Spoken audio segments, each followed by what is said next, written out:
যেসব অভিনেতারা টিএমসি দলে যোগ দিয়েছেন তাদের মধ্যে কে সবচেয়ে বড় নেতা এবং কার ক্ষমতা সবচেয়ে বেশি? 3 নম্বরে রয়েছেন সোহম চক্রবর্তী। অভিনেতা সোহম চক্রবর্তী 2014 সালে টিএমসি দলে যোগদান করেন। বর্তমানে সোহম চক্রবর্তী টিএমসি দলের একজন ক্ষমতাশালী নেতা।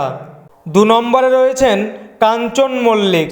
অভিনেতা কাঞ্চন মল্লিক 2021 সালে টিএমসি দলে যোগদান করেছিলেন একজন প্রার্থী হিসাবে।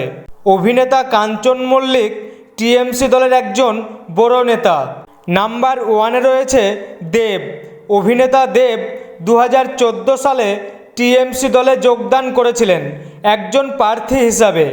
বর্তমানে সব অভিনেতাদের মধ্যে দেব একজন সবচেয়ে বড় নেতা এবং ক্ষমতাশালী নেতা।